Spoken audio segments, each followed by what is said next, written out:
Hello, welcome back to another episode of Pommyinoz, and today it's Pommy Ponders, and we're Pommy pondering the free agency. It's a little bit of a weird one in the AFL. If you are new around here, please drop a like, please drop a sub, please give it a share. It would mean the absolute world to me.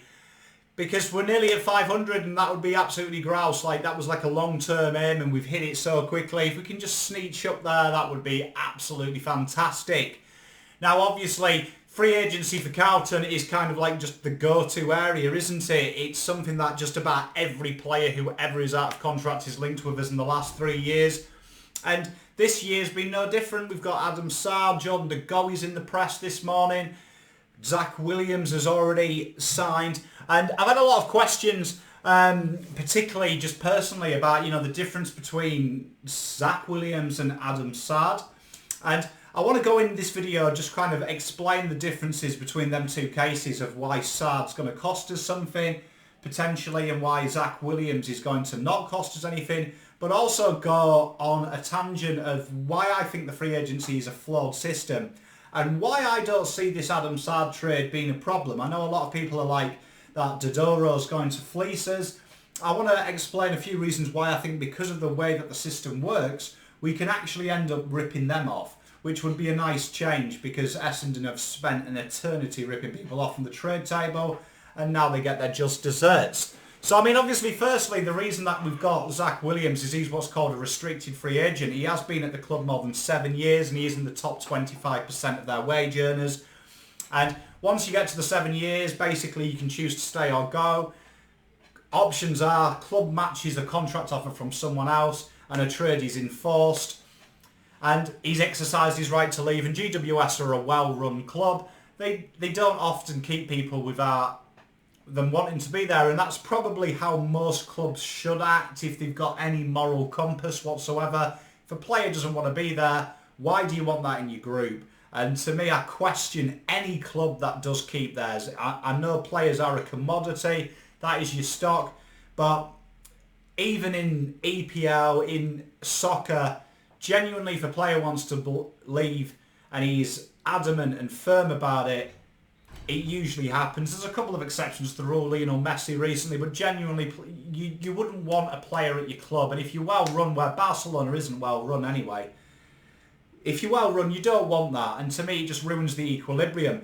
Now, Saad, on the other hand, is less than 7 years, which means that even if he wants to leave and he's expressed that desire, there's nothing the AFL can really do to enforce a trade.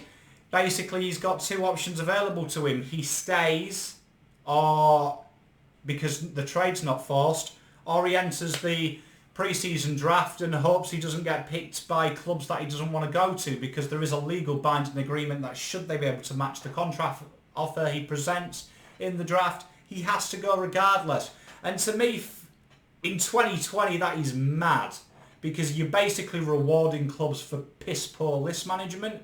These players who are key commodities should be signed, I think, way before your last year. For me, if you're leaving it till the last year and you're leaving it to the last couple of months of the season, that's on you. That's your own stupidity. For me, I don't quite see how the AFL has this system in 2020. It's alien to any other world league.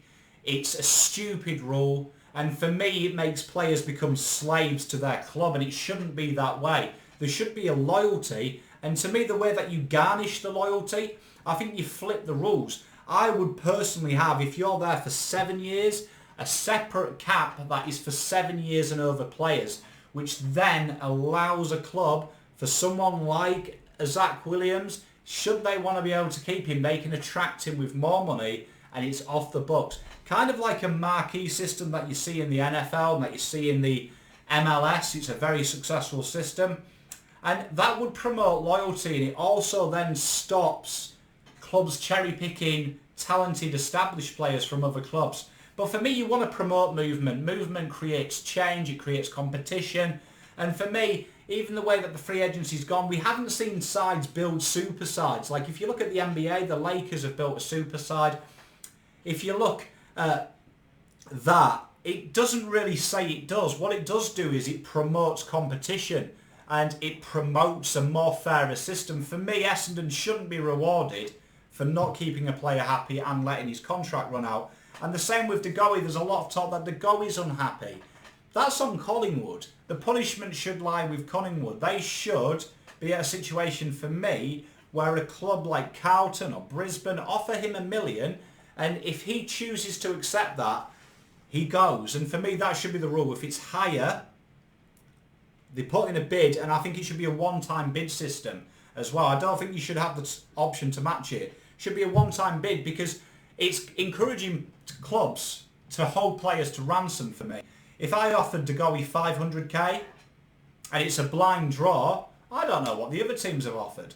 And it shows how much I want him, but it would also show the player to me how much that player is wanted as well. I mean, wouldn't it be an interesting case if Carlton offered, say, Saad 650 and Essendon have said, oh, we really wanted him as a player of interest, and they offer 500? It would say a lot about A, the wage structure, and B, the priority they put into keeping their established talent, which at the moment looks like slim to nothing. And for me, now we're in with this situation that we had with Jack Martin. We have to get a deal across for a player that wants to come to us that, for me, hasn't been wanted by their club, because why has his contract dwindled out? Why has he got to the stage that we've turned his ear? It shouldn't have got to that stage. Traditionally, our club tie down our players. We're well run. We're well managed in that aspect, and that's something that no other club, I don't think, can deny. From an avenue of looking after players and tying them down to contracts, whether you agree with the length or not, we are very active in that community. We're very active in that part. Now, this gets me onto the point of where a lot of people are saying, oh, Dodoro's hard to deal with. He is hard to deal with. He values his players, probably for me, values them way too much. The guy's flat broke out of his tiny little mind. But that's aside the point. He looks for fair value that he perceives fair value. Now, his fair value is probably as corrupt as the economic system in which we all exist. But it's still there, and he's a man of that kind of integrity. He's the kind of guy, I think, that if you went out and bought a brand new Audi, the next day, because he's your neighbour, he'd have to buy a newer, better, bigger car. Probably the model that's got the GPS in. He just seems like one of them guys who's a complete arsehole. And I don't judge, because, I mean, we're all an arsehole in a way. But to me, I don't think he holds any value here. Now, I've heard a lot of Carlton fans saying, if you ascertain his value at 650, 700k, whatever's reported, you pay them figures. And there's a good argument for that. Kelly is around that contract. He was valued at 2 firsts, 3 firsts, really, if you look at West Coast, paying for him. So for me, there is a good argument for that. But this is a different kettle of fish for me. He's out of contract, and if you read what his agent said, he's refusing to release medicals or have medical records sent to other clubs and even negotiate with them. And if we look at the clubs that are before Carlton Football Club in a potential pre-season draft, you've got Adelaide, North, Sydney Hawks, Gold Coast Suns, Bombers, Fremantle and ourselves. Now, he's not going to go to an interstate club, that's a guarantee. He's expressed that he wants to remain in Victoria. It was very early on that was discussed. And you've got to think that 650k is going to come off your salary cap. Are you doing it to prove a point? Are you doing it to take him and trade him on? It's madness. The AFL doesn't work like that. It might do when we play it on the PlayStation, but in real life, 700k off your salary is a lot. And there's only a few teams in the AFL at the moment with salary to burn. We're one of them. So for me, I would count Adelaide, Sydney, Gold Coast Suns out the equation straight away, and Fremantle. So that would then leave North Melbourne, Hawthorn and the Bombers. North, now for me, when I look at everything about North are looking for players that they want. They haven't tried to keep Higgins too hard. They've said that he's off. Ben Brown's another one who is on his way out. And you can see there's a clear indication there of a clear out. There's a very prudent strategy on their books to jettison players that do not want to be at the club. And I commend North Melbourne for that, because that is how you build a successful list. You have to have players there committed. You look at what Gold Coast did when they started getting rid of their mercenaries, your Lynches and your Mays. We started to see an improvement on the field in the way that they apply themselves. And I admire Reece Shaw and his team there for doing that, because I think that's a bold move. So for that reason alone, I can't see it. I just can't see Saad coming out of the hat there. It would be an issue. They know that, obviously with that agent statement, that is a man that is very forthright and wants to get to his destination. A bit like Jack Martin was last year. And that brings me on to the Hawthorn. Everything that Clarkson talks about and everything he has ever done in trade and draft is get players that they want in. Anyone that's ever said that Hawthorn are the second-class offer, Devon Smith is a case in point. They pull out of them deals. Very quickly they do. For me, Clarkson is that type of coach and Hawthorn are that type of team that they wouldn't draft someone just because they're good. They would draft someone because they fit their system. They have a very identifiable culture there. And I would also say a half-back flank is not a position that if I was Hawthorn I'd be looking at. They have a lot of young talent there. They've been putting a lot of time and effort into that position. And for me, I can't see it. I would say the most certain, I would sooner see an interstate team taken than that. And that leads us to the Bombers. Would the Bombers take him? Genuinely don't think they would. Last year we know that this was big news, Jack Martin. He wanted to go and Gold Coast were being unreasonable and Carlton were being very fair according to reports at the trade table. This would be madness. This would be. You've got to remember that the AFL is a business. And this time of year, with COVID coming, sponsorship revenue is going to be so much more important than it was before. You look at the players that are leaving, they're all asking for longer contracts, not more money. This is showing that there's a cultural shift. Now, Essendon's name is mud at the moment in the papers. If they were to take him in that pre-season draft, you're talking game over sponsorship, game over revenue. I actually reckon that Essendon are in a lot of problems. And I reckon if they play hardball with Danaher and Saad, I reckon you'll definitely see Dodoro leave the AFL and he'll never work in the AFL again. And secondly, I think you will see Bombers, they will plummet. Because people won't want to go there. That's a toxic culture. Look at Adelaide. People wouldn't touch them for 2 years at Adelaide Crows with a 10-foot barge pole. And even now there's still talk that it's not a happy camp. It's going to ruin Bombers. And I mean, it's great to see from a Carlton perspective, from a footballing perspective, it is a big club. And it shouldn't be run like that. And to me, Dodoro's part of the blame. He's killing that club because of his arrogance and his stupidity. And for me, that reason would say that he lands at Carlton at 8. They wouldn't take him at 6. I don't even think the AFL would allow it. I think with all the mental health and all the player power, you've got to remember the AFL are owed a lot by the players. The players made a lot of sacrifices. They fucking made themselves available in very trying circumstances, some not seeing home for 3 or 4 months. For me, the AFL owe the players, and if a player like Saad, who is incredibly popular with the AFLPA, you've also got to remember that he's only one of 2 Muslims that play in the AFL, which also plays a part in the media. The media will play on that.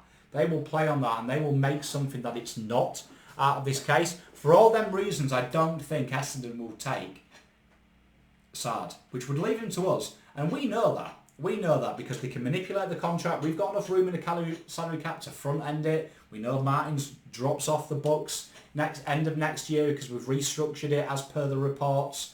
And that is where we have the advantage. And for me, you've got to look at it this way. No medical records. Look at Cripper. He was injured for half of the year. No medical records.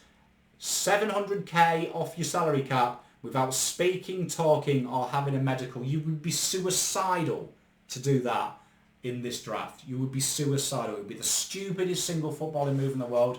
And if it was something that Carlton did without seeing medicals, I'd be the first to complain.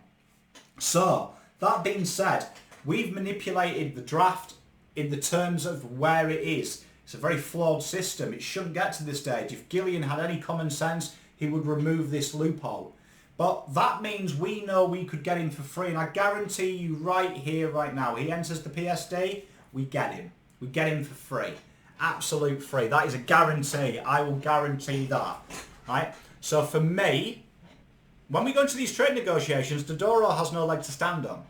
His agent has done everything possible in the press and to say to the clubs and sent memos and stuff like that he's coming to Carlton. Right? He's done everything by the book and he hasn't manipulated the draft process by doing that. But that puts list managers off. Would we want a player that wanted to go to the Bombers and say we had picked before them? Would you be backing that if he was so adamant he was going there? Would you want a player? I personally wouldn't because it ruins the equilibrium of your list. Now, that being said, when you're in a negotiation now with Dodoro, where's this pick 7 coming from? Because it's game over. He leaves for nada. Nothing. That's it. So, pick 23 for me is max. Pick 23, we're doing you a favour. You have no pull here. For me, there's three reasons why you would be hard in here. One, they are our rivals. You don't do your rivals favours. 23 for me is doing them a favour. Really, it's doing them a massive favour. But for me, 23 and out. No players, no nothing. 23, have it, take it, leave it, see you later. The second thing is Dodoro has spent his entire career in the IFL fucking other people's deals up. Payback's a bitch, and it's very quick and it's very swift. Do it. And number three, we have to offer something that's reasonable. Now, the AFL value is a pick 16 to 25. We're right in the median of that. It shows sad that we do care and we are willing. And it's a fair deal. 7, he's not worth it. He is a halfback flanker. You've got to remember, look at his numbers. They're good, but they're not crazy. They're good, they're not crazy. You're paying a premium for his pace. 7 is overs, way overs.